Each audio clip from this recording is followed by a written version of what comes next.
mesi imyambaro yawe irera. Indirimbo itwinjije neza mu kiganiro mukunda kandi mumenyereye kinyura kuri Country FM 105 n'ibice 7 radio mukunda muri benshi.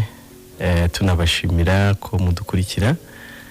Ikiganiro rero kigira umutwe ugira uti ijuru ntirikorerwa, kikaba gitambuka ku munsi wa kane w'icyumweru ku isaha ya saa 2 kugera saa 3, mukakigezweho n'abavuga butumwa bwiza bagiye batandukanye. Uyu munsi wo mugiye kubana ni Emile Nshimiyimana. Ndabakunda, ni nayo mpamvu nishimira ko bagezaho kino kiganiro kugira ngo nimba bishoboka abenshi basobanukirwe uburyo Imana yatanze ijuru ku buntu ikariha abizera Yesu Kristo bose, uko buryo umuntu yaba mu isi azi neza ko iwaba ari mu ijuru, azi neza ko yatsindishirijwe na Yesu, ko yemewe n'Imana, ko nta rubanza gifite imbere yayo, ko ari umukandida mu buryo budasubirwaho wo kujya mu ijuru. Icyo ni ikintu gikomeye cyane, ni impano idasanzwe, ni ikintu cyo kwifuzwa na buri wese, kandi ni ikintu nanjye nakwifuriza buri wese. Tugira byinshi twifuza ndetse tunifurizanya. Abantu iyo dusuhuzanya tuba tubwiranaga Imana iguha umugisha, Imana iguha umugisha, Imana iguha umugisha, Uwiteka guhire, n'ibindi byinshi. Tuba twifurizanya ibyiza, ariko navuga ko hariho icyiza kiruta ibindi byiza byose umuntu yakwifuza, ni ukuba mu isi uzi neza ko ufite ubugingo buhoraho, uzi neza ko iwanyu ari mu ijuru, uzi neza ko utazarimbuka iteka uko byamera kose. Icyo rero ni ibanga ryahishwe benshi, ariko Imana yahishuye. Abarihishuriwe rero nta kindi basabwa, ni ukufasha abandi kugira ngo nabo bahishurirwe. Nacyo cyitwa ubutumwa bwiza. Umuntu aterura Bibiliya agafungura agasoma, akamenya gusobanura amagambo, akamenya kuyateranya neza, kuyaha umurongo, akamenya gusetsa abantu, akamenya kubaryoshya ku buryo abantu bamukurikiye bataza kugira irungu, akamenya kuvuga inkuru zo muri Bibiliya atanasobanukiwe, atanazi icyo zivuze, akazihuza n'ubuzima busanzwe abantu babamo, abantu bakishima bakavuga ngo uyu ni umuvugabutumwa bwiza. Ariko reka mvuge ko ubutumwa bwiza ubundi bufite ikintu nyamukuru wabugamije, bufite intego. Ubutumwa bwiza bufite intego. Burya ntabwo umuntu wese ubumuye Bibiliya agasoma agasobanura burya bavuze ubutumwa bwiza. Oya, Bibiliya wayikuramo ibintu byinshi, ndetse buri wese yakuramo ibyo ashaka, ariko ubundi muri Bibiliya nyine hashemwe ubutumwa bwiza nanone. Ariko ubutumwa bwiza bwo burihariye, butandukanye n'ibintu byinshi cyane abantu bajya bumva babwiwe n'abandi bagenzi babo. Bwo bufite ikintu babugamije kubwira umuntu.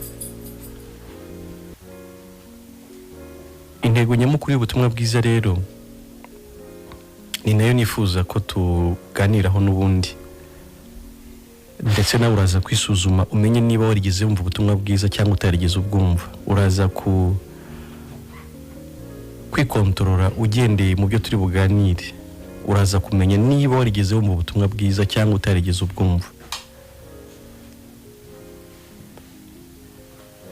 Kandi bwitwa ubutumwa bwiza kubera ko buzana amahoro, bwitwa ubutumwa bwiza kubera ko buzana ikiruhuko, buzana umutekano. Nawe nyine tekereza, ubutumwa bwiza nubuza bukaguhumuriza, bukaguturisha umutima. bukakuruhura. Yesu abwira umugore bahuriye ku iriba, yaramubwiye ngo umuntu uzanywa amazi muha ntazongera kugira inyota ukundi, ahubwo imigezi y'amazi y'ubugingo izatangira gutemba iva mu nda y'uwo muntu. Ubutumwa bwiza bwa Yesu Kristo ko bwanditswe na Yohana mu gice cya 4. Umuntu rero wumvishe kandi akakira ubutumwa bwiza, inyota irashira, icyaka kikarangira, agatuza umutima, agatekana, akagubwa neza, akaba amahoro. Hari ukuntu abantu babayeho bafite ubwoba bw'uko bazarimbuka, bw'uko bazajya mu muriro, bibaza ngo iherezo ryanjye ni irihe, banabiririmba ngo uzampe iherezo ryiza, ngo uzandindire ubugingo kugeza ku iherezo ryanjye, abandi ngo mbese izina ryanjye ryanditse mu gitabo cy'ubugingo. Abandi bagasenga bavuga bati Mana uturebe neza, uturebana amaso y'imbabazi, utwishimire. Ariko iyo ubutumwa bwiza bukugezeho, umenya ko Imana ikwishimira, umenya ko nta kibazo ufitanye nayo, umenya ko noneho ahubwo wemewe nayo, ko wari uko ko wahindutse umwana wayo, ko iwanyu ari mu ijuru. Ibyo nta ruhare rwawe rundi ruzamo, nta mirimo yawe izamo, nta n'imirimo y'undi muntu izamo. Niyo mpamvu bwitwa ubutumwa nyine bwiza. No bukubwira ibyarangiye, ibyakozwe, ibyuzuye, kugira ngo ubyizere, ubyakire gusa bibi byawe. Namwe mumbwire ubutumwa, ikintu cyitwa ubutumwa ngira ngo namwe muracyumva. Ubutumwa bwiza, ubutumwa bwiza no ubutumwa utumwaho, ni ibintu utumwaho ariko byiza byo kuguhumuriza. Ese ninde watanze ubwo butumwa? Ni Kristo Yesu.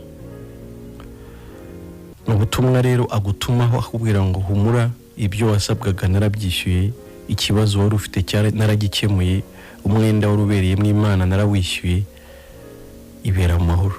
Ngo ubwo butumwa bwiza ambrefu, cyangwa se mu magambo make, ariko turaza kwinjiramo dusobanure kurushaho. Nyine namwe mu byumve. None se umuntu akubwira ngo arakubwira ubutumwa bwiza, akubwira ngo urarimbutse, akubwira ngo Imana iraje kurimbure, kugirire nabi, uri umunyabyaha, uzarimbuka, uzagira gute? Ntago ari kubwira ubutumwa bwiza. Icyo ni ikibazo nyine rusange inyoko muntu ihuriyeho ku bw'igicumuro cya Adamu. Nta niyo byatumye habaho ubutumwa bwiza. Habaho ubutumwa bwiza kubera ko habanje kubaho ubutumwa bubi. Habanje kubaho igikuba. Igikuba cyaracitse, ibyago byaravutse, umuntu yagwiriwe n'ishyano. Yesu yaravuze ngo umwanzi nta kindi kimuzana uretse kwica no kwiba no kurimbura no gusenya. Satani yaraje rero ashuka Adamu, kandi amushuka tumurimo twese, kuko Imana yaremye umuntu umwe muremeramwe abantu bose. Iramubwira ngo mubyare mwororoke mwuzure isi. Imuhaye umufasha nyine Eva, kugira ngo amufashe kororoka. Ariko tukiri mu rukiryi rwabo, Shitani ashuka umuntu, aramushuka, mubwira gukora iby'Imana yamubujije, aranabikora nawe. Icyaha kirinjira, umuntu ngasanga yambaye ubusa, ahunga mu maso y'Imana. Ikibazo hagati y'umuntu n'Imana kiravuka, umuntu ajya kure yayo, umuntu abigicibwa, umuntu abigicamuke, umuntu umugomeramana, umuntu ajya kure cyane. Kuko Imana yaramubwiye ngo umunsi wariye kwa kiriya giti no gupfa uzapfa. Urupfu rwari rwinjiye. Urupfu rusobanura separation hagati y'umuntu n'Imana, gutandukana n'Imana. Kandi noneho bibyara no kuzatandukana nayo by'iteka ryose. Umuntu akajya mu nyanja yaka umuriro n'amazuku, akababazwa iteka ryose mu muriro. Icyo ni icyago, ni ibyago. Tujya tugira ibyago mu buzima, kubura abacu, guhomba muri business, kurwaza, kwangwa n'abantu n'ibindi byinshi bitandukanye, kubura aho kuba, ku intambara, byinshi. Ibyago bigera ku bantu, tukiri mu isi birahari. Ariko icyago cyagwiriye umuntu gikomeye ni icyago cyo gutandukana n'Umuremyi. namwe murabyumva ko ubuzima bubi bwose bwinjiye ubwo umuntu atandukana n'uwamuremye, kuko Imana iri mu muntu yari yamuteguriye naho kuba mu ngobyi ya Eden agomba kubaho neza bishoboka. Icyaha cyinjiye rero gitandukanije umuntu n'Imana, namwe murabyumva ko umuntu yaratandukanye n'isoko y'ubuzima, yaratandukanye n'isoko y'imibereho, yaratandukanye n'uwamuremye n'uwamuhanze n'uwamushyizeho, yaratandukanye n'ubuzima. Rero nta n'igisobanuro cy'ubuzima gishoboka umuntu ari kure y'uwamuremye. N'ubundi kandi ni nayo nzira burya yo kubaho neza, nuko umuntu agaruka ku muremyi akabana nawe amahoro, none akabaho kuri gahunda y'uwamuremye. Icyago rero cyarinjiye, umuntu acirwaho iteka, umuntu akaterwa kurimbuka, kandi bigera ku bantu bose. Abaroma 3:23 baratubwira ngo bose bakoze ibyaha ntibashyikira ubwiza bw'Imana. Bivuze rero ngo umuntu wese yari yinjiye mu kibazo, yari yinjiye mu byago. Abaroma 5:18-19 aravuga ngo igicumuro cy'umuntu umwe cyateye ko abantu bose bacirwaho iteka. Abantu bose bacirwaho iteka, igicumuro cy'umuntu umwe. Nkuko noze mbivuga rero, nta byago bikomeye umuntu yagize birenze ibyo, nta n'ibyo umuntu yagira birenze ibyo. Ibyago bikomeye twagize ni separation, no gutandukana n'umuremyi, no gutandukana n'uwaduhanze, no gutandukana n'uwaduhaye kubaho, no gutandukana na Alpha na Omega, itangiriro n'iherezo, no gutandukana n'umuremyi n'umugenga wa byose. Icyaha rero cyajyaye umuntu kure y'Imana, then umuntu ashakisha muri we inzira yo gushaka kwikiza, inzira yo gushaka kwiyunga n'Imana. Biramunanira rwose, kuko ntibyashoboka. Urumva uwo muntu ushaka gukemura ikibazo, deja niwe kibazo. Urashaka kuba mwiza, urashaka gukora byiza, urashaka gutunganira Imana, kandi nawe ubwawe nta gutunganye, nyine uri mubi. Urumva n'ibyo ukora byose rero ntibyaba byiza. Yesaya 64:5 haravuga ngo twese twahindutse abanduye, ngo n'ibyo twakiranutse byose bihwanye n'ubushwambagara bufite n'ibizinga. So urumva rero ntabwo bishoboka ko uwo muntu wanduye, wabaye nabi, wabaye mubi, ubwe yakemura ikibazo afitanye n'Imana. Niyo mpamvu imyaka umaze bakubwira gusenga no kwiriza ubusa no gutsinda icyaha no kumaramaza no umuneshi no kwigomwa no utigeze ubishobora. Ntawe ukiranuka n'umwe. Muzabisoma Abaroma 3:9-10-11 buryo. Ntawe ukora ibyiza n'umwe, bose barayobye, bose bahindutse ibigwari. Ntawe umenya, ntawe ushaka Imana. Ni ikibazo rero gikomeye cyane nyoko umuntu yahuye nacyo. Ni ikibazo cyagwiriye abantu ariko badashobora kubonera igisubizo. Mu muntu nta gisubizo kirimo. Ukubwira gusenga cyane ngo uzabe mwiza imbere y'Imana, nturye, ibyo ntibyashoboka.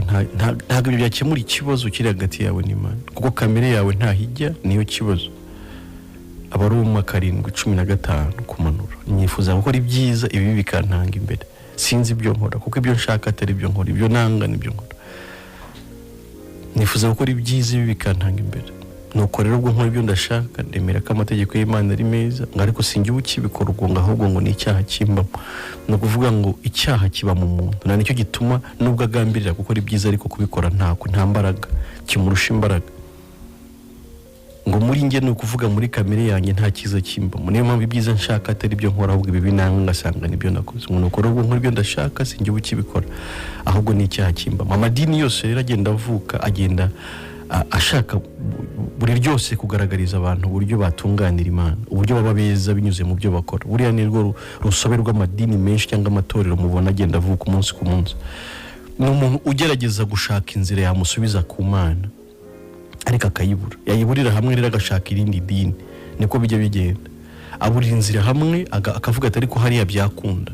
Aba ngaba ntibakiranuka neza, aba hari ibyo bica, aba impamvu tutabigeraho nuko abayobozi bacu mu idini atari beza, nuko bakora ibi n'ibi, nuko aba bakora ibi n'ibi, nuko aba bakora ibi n'ibi. Yaba batakoraga ibi, noneho byakunda tugakiranuka bigakunda. So umuntu rero akaba n'ushinga irye, akavuga uti aha ntibakiranuka reka nshinga iryanjye rikiranuka none ndebe ko nzagera ku Mana. Ubundi ni nka gutyo bigenda n'inzira ya muntu imugeza ku Mana ariko ntibikunda. Amadini rero azanakomeza kuba menshi burya mu buryo bumwe cyangwa ubundi kubera ko no kugerageza no umuntu ugerageza gushaka uburyo yakwegera Imana biciye muri effort ze biciye mu mbaraga ze bikamunanira. Niko bigenda ariko byatangiriye muri Edeni.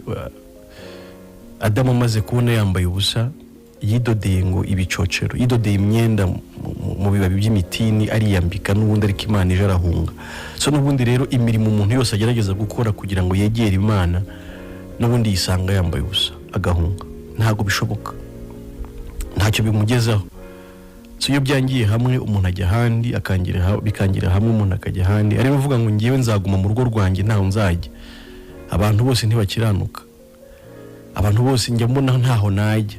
Niryo ni idini ryawe nyine n'ubundi nawe n'inzira wagerageje uvuga ati ngiye nzakiranukira iwanjye nzakiranuka mu buryo bwanjye. Nawe n'inzira yawe washyizeho naryo ni irindi dini. Nuvuga ngo abantu bagerageza gushakisha mbese icyatuma bakiranukira Imana. Ukigomwa ibiryo, ukahindura imyambaro, ugahindura uburyo usokoza, ugahindura ibintu byinshi cyane uvuga uti nimbikora Imana izanyemera, nimbikora Imana izankunda, nimbikora nzajya mu ijuru. Ubwo ni uburyo buhangano bwo gukiranuka ariko ntago bishoboka. Ntago gukiranuka kuri mwaho ngaho. Icyaha cyarinjiye kandi cyagutandukanije n'Imana. Ibyo ukora byose ntago biri mu gisubizo cy'icyaha. Ubutumwa bwiza rero no bubwira umuntu noneho uburyo ikibazo yari afitanye n'Imana cyakemutse kandi cyarangiye. Mbese icyo cyakunaniye ko cyabonewe igisubizo. Ubwo nibwo butumwa bwiza. N'ubundi kandi ntibwabo ubutumwa bwiza butaje gukemura ikibazo. Iyo ntabwo byaba ubutumwa bwiza bita kuzana igisubizo ku kibazo wari ufite. Oya, n'ubundi byakwitwa ahubwo inshamugongo.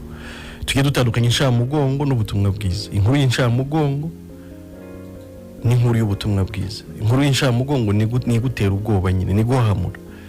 Ariko ubutumwa bwiza ni ukubwira ngo humura noneho dore ikibazo cyabonewe igisubizo. Imana ishimwe cyane. Kansoma imirongo mike cyane nubwo twanye tuvuga myinshi n'ubundi ariko reka tugiye dusoma. Abaroma 1:16 na 17.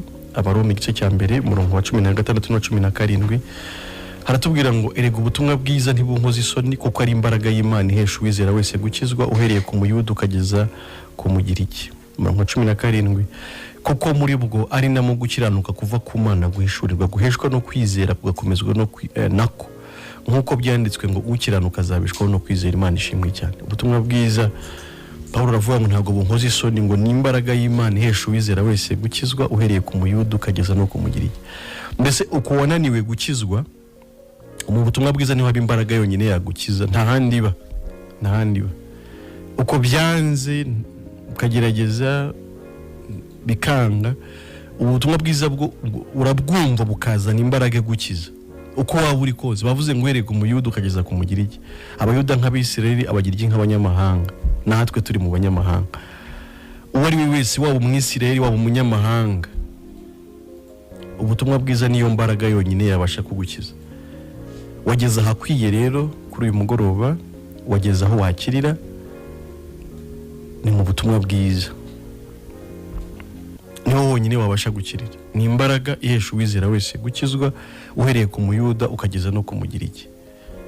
Noneho bavuze ikintu gikomeye cyane ngo kuko muri bwo ari namo gukiranuka kuva ku Mana guhishurirwa. Ako kantu mukumve neza. Mu butumwa bwiza heshurwa gukiranuka kuva ku Mana. Umva bitandukaniye rero n'ibindi wumvishe. Nuko ibindi wumvishe bakubwiye gukiranuka kwawe. Barakubwiye ngo kora ibi, kora nibi, kora nibi, kora nibi, kora nibi uzabukiranutse. Reka ibi, igomwa ibi, kora ibi. Ngibyo ibintu bakubwiye. Reka ibi, igomwa ibi, ahubwo kora ibi. Wikora gutya, kora gutya. Kora nibi, kora nibi, nibi, nibi, nibi, nibi.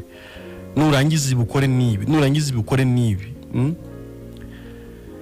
Ibyo bakubwiye nibyo ugomba gukora. So aho rero ubwo so ubutumwa bwiza. Ubutumwa bwiza bukubwira noneho bukuzanira bukumenyesha gukiranuka kuva ku Mana. Imana ubwayo yatanze gukiranuka.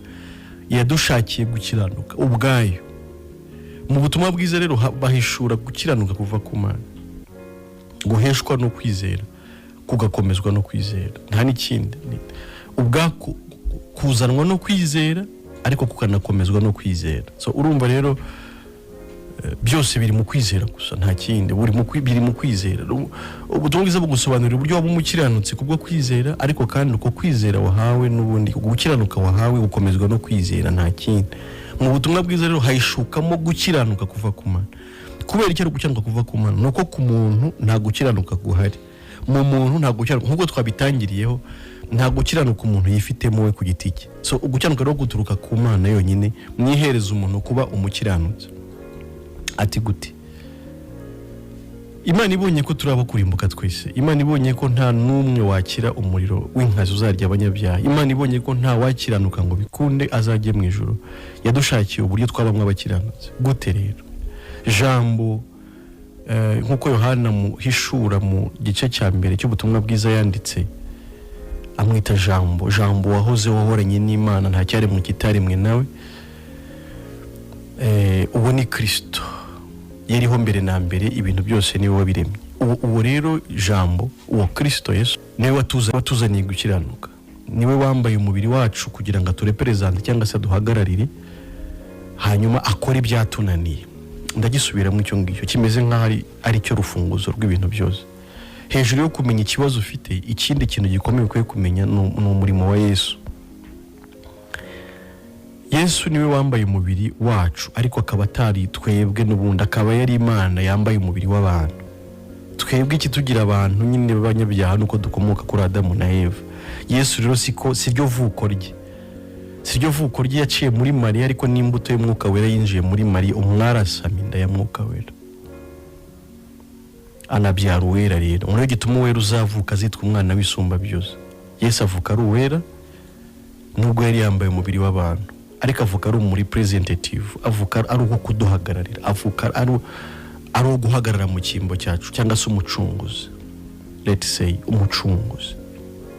Nuko umwana yatuvukiye, duha umwana w'umuhungu, azitwa Emmanuel, bisobanura Imana iri kumwe natwe. So Imana iri kumwe natwe, ngira ngo hari abantu benshi bita abana babo ba Emmanuel, ni izina ryiza cyane, ariko tugomba no kumva icyo risobanura. Emmanuel, Imana iri kumwe natwe. So Yesu rero yaje ari Imana kubana n'abantu. Ni urukundo rutangaje cyane. Noneho yihindura umuntu, yambara umubiri wacu, araduhagararira. Imana ishimwe cyane. Yesu rero avukiye mu isi, twari tubonye umuhagararizi, twari tubonye umwishingizi ugiye gukina mu mwanya wacu, ugiye gukora ibyatunaniye. Ubu bantu bari kwishimira intsinzi z'amakipe bakunda mu gikombe cy'isi. Biratangaje kuba umuntu rwose yishimira intsinzi y'ikipe ye, akavuga ati ikipe yanjye yatsinze, kandi akumva nawe yatsinze, ariko kumva ibyo Yesu yakoze bikanga. Yesu yaje nawe ari kuduhagararira kugira ngo akore ibyatunaniye. Kwa gukiranuka wabuze, Yesu niwe wakiranutse mu cyimbo cyawe. Yakiranutse. Hari beautiful story, hari inkuru nziza cyane iba mu bitabo bya Samuel, igaragaza Abisirayeli uburyo bamaze igihe bakoronijwe n'Abafilisitiya, bari bayobowe n'uwitwa Goliath, ariko Imana iza gushyira ku mutima Dawidi kugira ngo ajye gucungura ubwoko bwabo bw'Abisirayeli. Hanyuma araza, yaje we ameze nk'unagemuriye bakuru be bavukana kwa Isayi. Hanyuma araza ageze ku rugamba, ariko bakuru be baramubonye, abahereza ingemu yarahawe na se.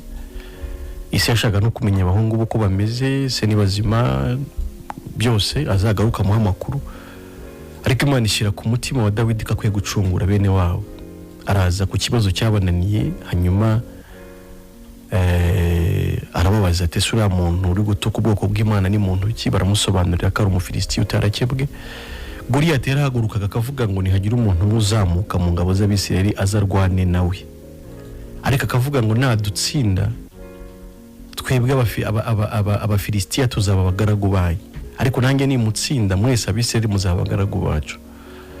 Urumva umuntu uhagararira abandi, agahagarara agomba gukora ibiza kwitirirwa inyoko muntu, ibiza kwitirirwa igikundi, ibiza kwitirirwa groupe yose.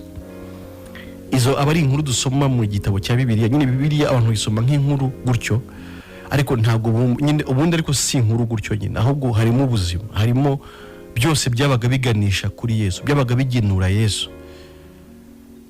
urumva Goliyati arimo aravuga ibintu bikomeye, arimo aravuga ngo ngewe uwo muntu nimutsinda Abisirayeli mwese muzaba abagaragu bacu, ariko natwe nanjye nansinda Abafilisitiya bose bazaba abagaragu b'Abisirayeli. Mwumva icyo kintu? Birumvikana ko rero ntibisaba ngo buri wese aze kurwana, ahubwo birasaba ngo Goliyati na Dawidi barwane, utsinda abe atsindiye bose, n'utsindwa abe atsindiwe bose. Na Yesu rero nuko byagenze, we yaraje atsinda icyaha, atsinda Satani, ko Satani yaramugerageje mu buryo bwose nkatwe ariko ntiyakora icyaha. Abaheburayo 4:15. So Yesu niwe wenyine wakiranutse birakunda rero, ari twebwe ahagarariye. So niba yaratsinze rero, yatsindiye inyoko muntu, yatsindiye abo yarahagarariye, nkuko na Adamu nawe yatsinzwe tukaba turatsinzwe twese. Ureba uburyo ujya ukora ibyaha kandi utanabishaka, kubera gusa ukomoka kuri Adamu wakoze icyaha umurimo aguhagarariye. Icyaha cye cyabaye uruhererekane kuba mukomokaho bose. Yesu nawe niko yakoze ibyo gukiranuka aduhagarariye twese, kugira ngo umwizera wese abarwaho gukiranuka kwa Yesu Kristo. Mubyumve neza, intsinzi ya Yesu, intsinzi y'abamwizera, intsinzi ya Yesu, intsinzi. None kuki wizera Barca, kuki wizera Spain, ikipe ya Espagne, kuki wizera Argentine cyangwa umukinnyi ukavuga ati aratsinda, ukana bettinga, ukanashyiraho amafaranga, ukavuga ati natsinda ndatsinda barampa n'amafaranga. So Yesu rero nawe yatsinza gutsindiye, nicyo cyitwa gutsindishirizwa. Actually gutsindishirizwa, Abaroma 5:1. Nuko rero ubwo twatsindishirijwe no kwizera dufite amahoro ku Mana kubw'umwami wacu Yesu Kristo. Ibyo byonyine biduha amahoro ku Mana, c'est tout. Yesu yaradutsindishirije, yaradutsindiye. Ntago ariko dutsinda, ntago ariko turwana. Urebe imyaka urwanye, urebe imyaka wagerageje, ntago wabishobora, byarakunaniye, kandi ni wakongera indi myinshi ntago wabishobora. Yesu niwe watsinze, ahubwo turatsindishirizwa. Duhabwa gutsinda kwese mu yandi magambo. Atwara ibyaha byacu byose arabihanirwa, ariko ahubwo duha gukiranuka kwe kugira ngo natwe tujyanwe mu ijuru no gukiranuka kwa Yesu Kristo. Nuko umuntu aba umukiranutsi nta n'ikindi, nuko ubarwaho gukiranuka kwa Yesu. Nkuko Yesu nawe yabazweho ibyaha byawe, nawe ukabarwaho gukiranuka kwa Yesu Kristo. Nkuko Dawidi rero yarwaniye Abisirayeli agatsinda, yamara gutsinda akabatsindiye ishyanga, Yesu nawe niko yatsinze akabatsindiye abazamwizera bose. Undi kwizera Yesu se bisobanura iki? Biba binatangaje umuntu avuga ngo yizera Yesu ubundi akavuga ngo ni umunyabyaha. None se gute? Nuko avuga ngo iriya kipe ni ufana kandi kaba yatsinze, none ukavuga ngo mwatsinzwe. None se ubwo byaba ari byo? Ntago byaba ari byo. Mboreka minikoreshereza amakipe kubera ko ari yo mukunda. Nuko avuga none uvuze rero ngo wizera Yesu ariko ukavuga ngo uri umunyabyaha gute nyine? Kwizera Yesu bihita bikwatribiwaho, bihita gira umugenerwa bikorwa w'ibyo Yesu yakoze byose. Nicyo bivuze ubundi. Nyine twabaye mu rujiji igihe kinini, ntago twasobanuriwe Bibiliya mu by'ukuri, twabwiwe inkuru, twabwiwe ibitekerezo by'abantu baturusha wenda gusoma, bize n'amashuri, ariko ntabwo twigeze tubwirwa ibya Yesu. Yesu ni umurepresentative, Yesu ni umuhagararizi wacu, ni umucunguzi, ni uwakoze ibyacu kugira ngo dutsindishirizwe no kumwizera, kugira ngo tubarweho ibyo we yakoze. Iyo mvuze ngo ndi umukiranutsi, mvuze ngo Yesu yarankiranukiye, yankweho n'urubanza se. None se niba yarahanwe ahaniwe ibyaha byanjye, ngewe ndahanirwa iki? Igihano kiduhesha amahoro, Yesaya 53:5, yashenjaguriwe gukiranirwa kwacu. Igihano kiduhesha amahoro cyari kuri Yesu. Yes, tuke kugira amahoro. Yesu yarahanwe kandi twahaniwe muri we, twarababariwe, twaremewe, turabere, turabakiranutse imbere y'Imana kandi mu buryo bw'iteka ryose. Ibyo rero ni ibintu tugomba kumva, ni ibintu tugomba gusobanukirwa, tukabana n'Imana amahoro, tukaba mu isi tuzi neza ko twababariwe, ko twatsindishirijwe, tuzi neza ko iwacu ari mu ijuru. Ahari biba ari byiza cyane, ko birenze ibyo umuntu yakumva, birenze ibyo umuntu yakwemera. Niko kukubwira ngo umwenda wose warubereyemo banke wananiwe kwishyura, hari uwo kwishyuriye, utanazi wenda, mutanavukana se ahari, biragoye kubyakira, biragoye kubyumva, biragoye kubyakira, kubera rero umuntu atagira iyo neza muri we. Niyo mpamvu atekereza Imana nayo mu ubwo buryo, cyangwa ategereza Yesu mu ubwo buryo. Ariko nubwo ari byiza cyane birenze ibyo umuntu yakwakira, niho bibera inkuru nziza nyine. Inkuru nziza ni inkuru ishitura ahubwo umuntu umutima wawe irawushitura ukava hasi ukava wow, ni nk'uri hindura ubuzima. How much wakunda Yesu? Tekereza urukundo wamukunda usobanukiwe ibyo bintu, kuya gukorera ibintu bingana gutyo. Uzireze ngo kubwa Yesu nta rubanza ngifite ku Mana, kubwa Yesu sinkirimutse, kubwa Yesu nahindutse umwana mu rugo rw'Imana. Yohana 1:12. Cyakora bamwemeye bose bakizera izina rye yabaye ububasha bwo kuba abana b'Imana. Haleluya. Yibaye umwana w'Imana rero ubaye umuragwa w'ijuru. Ubundi n'abantu bijye bigora kubyumva, ariko byagombye kuba byumvikana.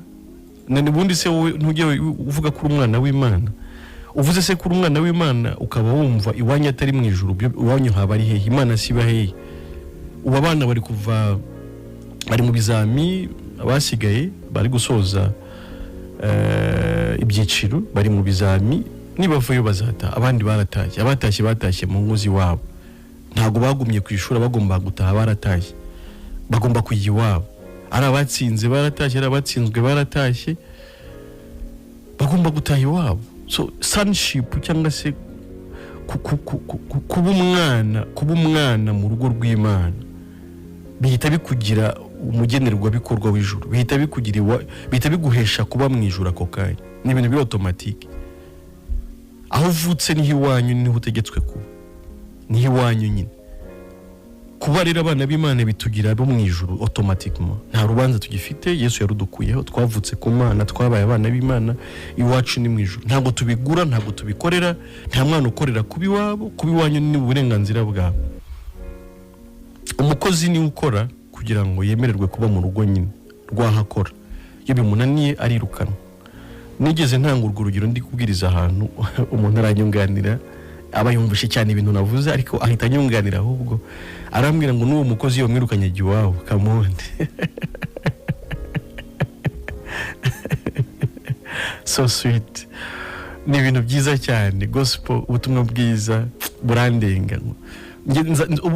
Kuri Country FM mpaza mvuye Kigali nkoresha amasaha 7:30 cyangwa se biterwa nuko imodoka yagenze, ariko aba hejuru ya 7 igihe cyose, 7 kuza 7 kugenda. Ariko buri cyumweru iyo gihe cyanjye cyo kuza kigeze, kuwa kane ngomba kuza, mba nishimiye cyane kugira mbabwire inkuru nziza. Ni inkuru yanjye yanshituye, ni inkuru yatumye mva hasi, ni inkuru yatumye ubuzima bwanjye buhinduka. Umba mu rukundo rw'Imana, mbaho numva nezerewe, nta rubanza, nta byanone, nta bizaza byantandukanye n'urukundo rw'Imana.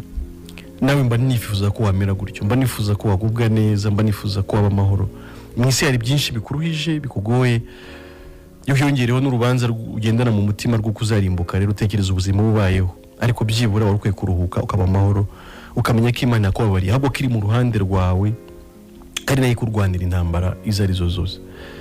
So ibyo rero nibwo butumwa bwiza, nuko kubwira ngo Imana yarakwemeye, Imana yarakubabariye, nta rubanza ugifite. Yesu yarapfuye azira ibyaha byawe, yaragupfiriye kugira ngo wowe ukurweho urubanza, wibera amahoro, wishyire wizane mu rugo rw'Imana.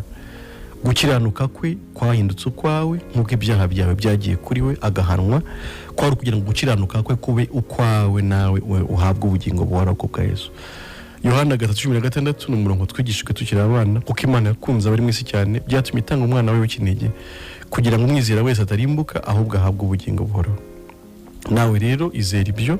Kwizera Yesu ntabwo ari kuvuga ngo ni kwizera inkuru za Yesu yaravutse, yagendeye hejuru y'amazi, yahaye abantu imigati. Oya, no kwizera urupfu, guhambwa no kuzuka byezwe, ndetse kubaho kwa Yesu ari njye abereyeho, gupfa ari njye apfiriye, guhambwa no kuzuka ari njye azukiye, kugira ngo angire intungane imbere y'Imana. Nibyo twizera.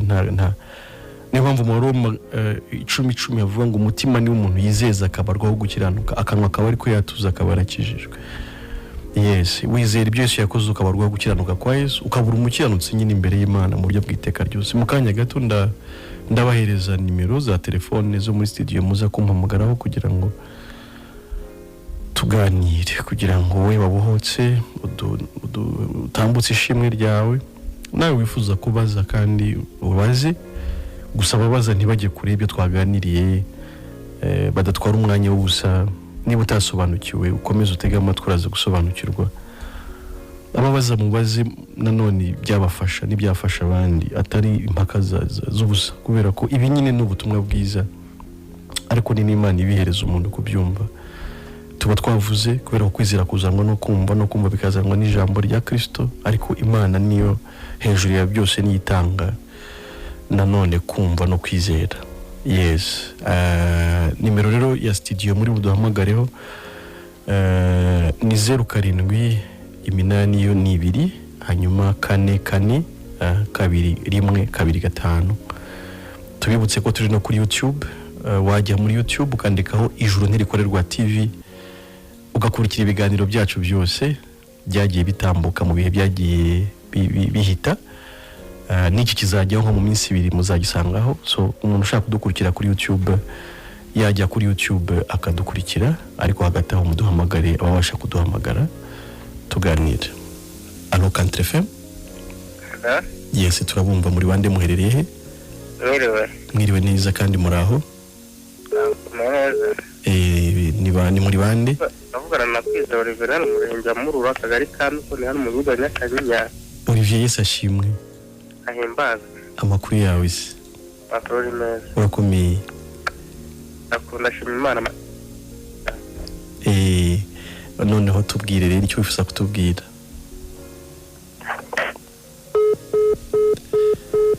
Okay, ntago bimukundiye Kwizera Olivier, ariko ahari we asanganywe natwe mwa kino kiganiro niko mbizi. Ntago ari mushya. Allo Country FM.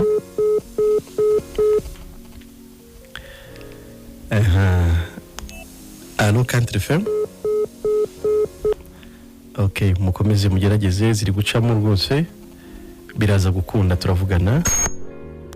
Allo Country FM. Nimero ni 0782 44 21225. Turi mu kiganiro Ijuru Ntirikorerwa kuri Country FM.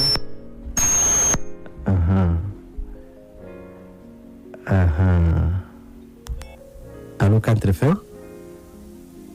Yes, allo. Allo.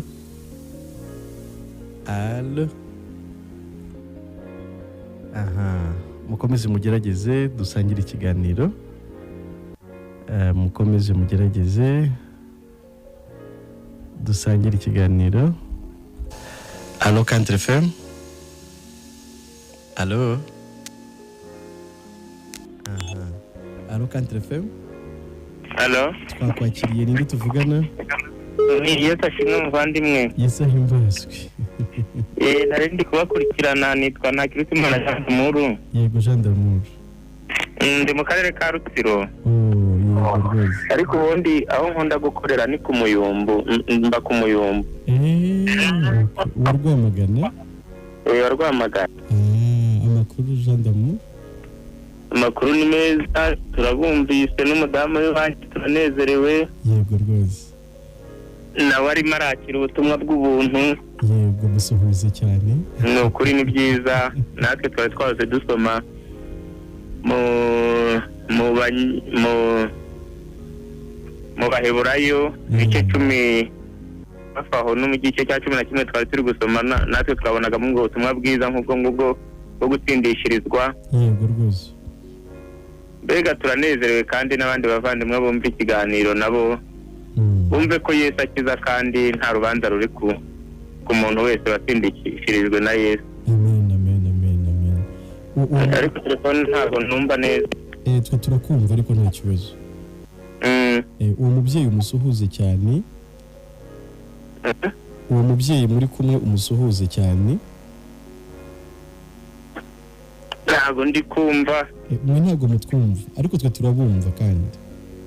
Ijwi riri kuza ritoya ariko twanezerewe, ikiganiro twagikurikiye kuva gitangiye. Ntacyo ubwo baratwongerera ijwi ryacu kugira ngo namwe muryumve. Ariko se Allo? Turakumva Jean d'Amour. Ko hari n'ibindi biganiro byacaga kuri Fine FM ntabwo bigicaho. Biracaho ku wa gatandatu no ku cyumweru. Saa 10:30 kugera saa 11:30. Murakoze rero mukomeze twigishe, ntabwo nge ndi kumva neza telefone ariko Imana ibaho umugisha. Murakoze cyane nawe. Baraturebera niba ijwi ryacu barigabanyije baryongere, ntabwo twe ntibatwumva, twe turabumva bo ntibatwumve. ubwo bararyongera. Allo Country FM. Allo Country FM. Hello. Yes, allo. Hello. Turakumva. Bravo. Muraho neza. Okay, agenda agaruke tumwakire nikaze umwanya n'uwanyu turi kubakira kuri Country FM 0782 44 21225. Allo Country FM. Turi mu kiganiro ijuru ntirikorerwa kuri Country FM. Allo Country FM. Allo Country FM. Allo Country FM.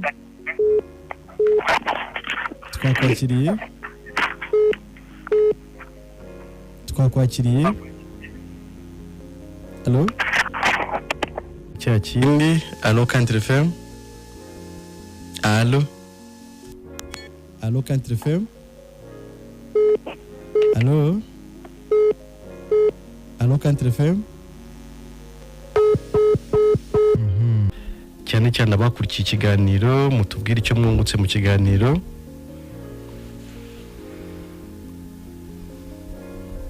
Turi mu kiganiro ijuru ntirikorerwa kuri Country FM kiba buri wa kane ku isaha ya saa 2 kugera saa 3.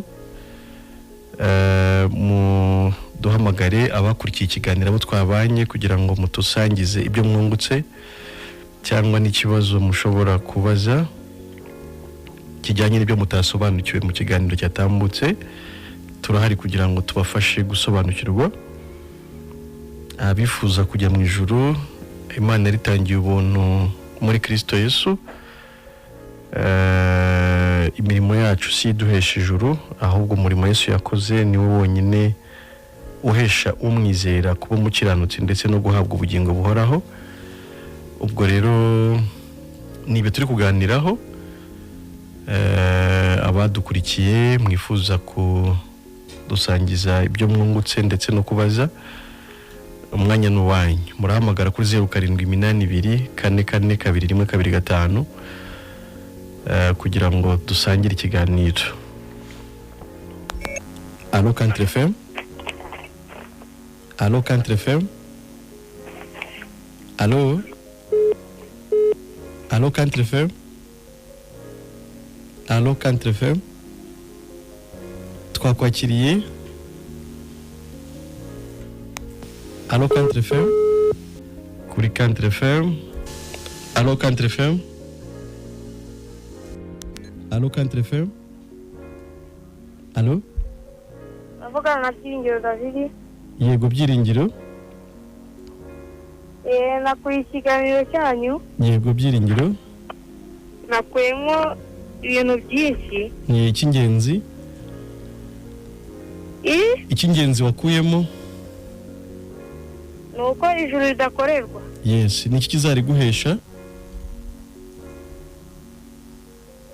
Uzariheshwa n'iki? Nuko umenya ko Yesu yadupfiriye. Akutubambirwa ku musaraba. Yego rwose.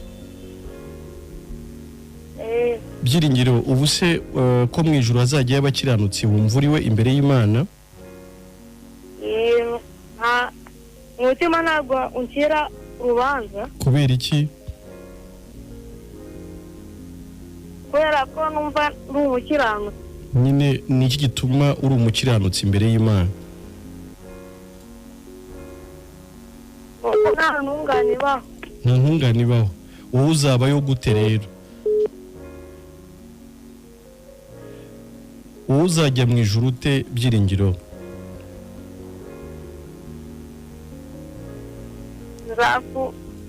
Zakurikiza.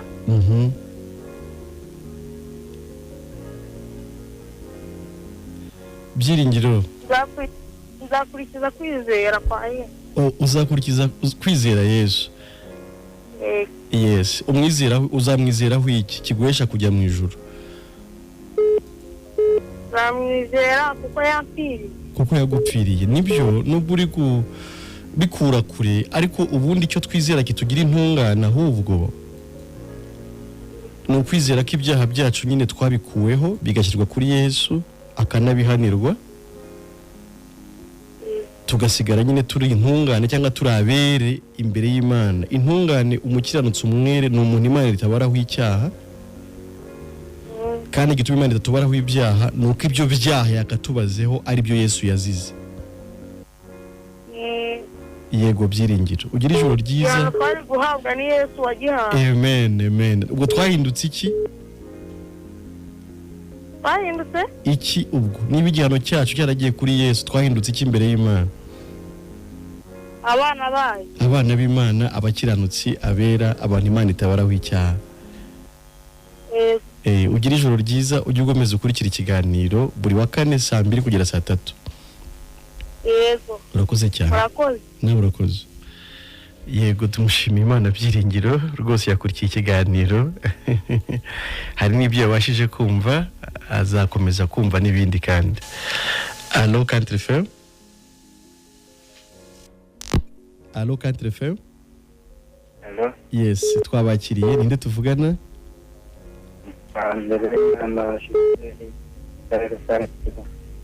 Ongera ijwi gatoya. Yitwa Nyirimana Philibert. Mu karere ka Rutsiro. Mwakurikiye ikiganiro? agikurikiye kigezemo hagati ko twumvishe. Ni iki wakuyemo mu kiganiro muri bikeya wumvishe? Nuko Yesu yampfiriye akaguhesha ubugingo. Akaguhesha ubugingo. Wumva nta cyakubuza kujya mu ijuru? Sinzi ko kiri kwibinira amanukiye n'umwanzi agiye umuntu usanga ibicumuro byamubonetseho, ariko ku bw'ayo maraso twizera guca bugufi, twizera amaraso nyine, tukizera ko twahaye imbabazi. Okay, noneho Philibert, ntabwo tuzihabwa uwo munsi tuzisabye, ahubwo twazihawe umunsi Yesu adupfira. Buriya Philibert, tubyumve neza, ibyo byaha byawe nibyo byatumye Yesu apfa. Yarakuze utaranavuka, abyishyiraho arabihanirwa, kandi byose yadasigaye na kimwe. Nawe rero iyo umwizeye, uba wizeye ko ahubwo wababariwe ibyaha byawe byose ubwo Yesu yabipfiraga nyine ku musaraba. Noneho rero ahubwo ubaho wizeye neza ko wababariwe, ko nta n'icyaha Imana ikubaraho, ko ahubwo iwanya ari mu ijuru. None se yego, kumwizera n'ibyo umuntu aramwizera, ariko kubera na bya jambo numvise uvuga ngo umuntu agambira gukora ibyiza ariko ibi bikanga. Yego. None se uwo muntu wizeye yongeye agasubira inyuma, uwo Imana iba itumara nk'umukiranutsi wayo? Urakoze cyane. Imana ikubara nk'umukiranutsi itagendeye ku mbaraga zawe, kubera ko ntazo ugira, ahubwo ikubara nk'umukiranutsi igendeye gusa ku murimo Yesu yakoze. Imana igendeye ku mbaraga zacu, nta n'umwe waba umukiranutsi imbere yayo. Ahubwo ikitugira abakiranutsi nuko ubwo bubi bwacu bwose tutaranavuka ari bwo Imana yarebye ikabona buzaturimbuza, ikabushyira kuri Yesu ikanabumuhanira. Ariko wenda yabyemeye. Ibyo urabyizera mu mutima wawe. Iyo ubyizeye rero, ubaho warababariwe ubunyacyaha bwawe bwose imbere y'Imana, kandi mu buryo bw'iteka ryose. Uwo niwe witwa umukiranutsi. Ubundi ni umuntu Imana itabaraho icyaha bikesha amaraso Yesu yamennye, abikesha urupfu Yesu yapfuye rw'ibyo byaha nyine. Uwo niwe mukiranutsi imbere y'Imana. Ntabwo ari umuntu ukora byiza cyane ntacumure, uwo siwe mukiranutsi, nta nubaho mu bantu. Ahubwo umukiranutsi ni umuntu wababariwe ibicumuro bye, ibyaha bye bigatwikirwa. Ni umuntu Imana itabaraho icyaha abikesha Yesu Kristo. None se tujya twigishwa ko yego kwizera kutagira imirimo nako kuba gupfuye. Yego. aho uwo muntu wizeye wenda uburyo ubwo rupfu Yesu Kristo yapfuye ariko akagwizera byonyine nta mirimo, aho se uko kwizera niko kwamugeza mu ijuru konyine nta mirimo.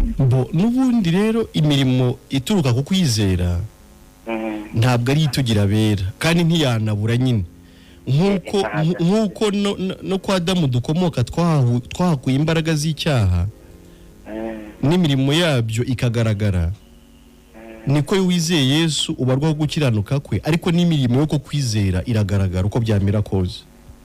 Ariko iyo mirimo ituruka ku kwizera si itugira abera cyangwa abakiranutse. Ikitugira abakiranutse ni uwo murimo nyine Yesu yadukoreye. Ariko umwana w'Imana umukiranutsi urumva ko atanabura n'ibimuranga nyine kari umukiranutsi koko, ariko sibyo bimugira umukiranutsi imbere y'Imana. Niba nabivuga gutya, akabuto kavoka ugakuye muri pepiniyeri, sinzi nimba nkoresheje ijambo ushobora kumva, kabari avoka kataranera, siko bimeze. Ntabwo kwera aribyo bikagira avoka, urimo kubyumva, ariko kubera ko ari avoka nyine kazanera amavoka. Ariko ntabwo kikagira avoka ari za mbuto nyinshi keze, kataranera n'ubundi navoka. Wabyumvise? Wumvishe iki noneho dusoza kugira twakira undi muntu nk'umwe? Wumvishe iki dusoza kugira twakire n'undi? Uko biri kose numvisha ko byonyine kwizera Yesu nk'umukiza wacu bizamesha ubugingo buhoraho. Urumva ubwizeye mu buryo budasubirwaho noneho? Ndabyizeye. Urakoze, ugira ijoro ryiza. Nanjye ndabashimira ikiganiro cyanyu ni cyiza cyane, afashe nubwo mwumvishe nabwo bafatishije, murakoze cyane. Tugitambutsa buri wa kane saa 2 kugera saa 3 kuri Country FM 105.7. Murakoze cyane. Turaza guhana nimero zacu waduhamagaraho nyuma y'ikiganiro. Yego. Twakira umuntu umwe uri hafi mu munota na umwe kandi dusoza ikiganiro cyacu ko kirabura iminota nk'ibiri gusa. Umuntu umwe nawe kandi umunota umwe. Allo Country FM. Allo Country FM. Allo Country FM. Umuntu umwe umunota umwe.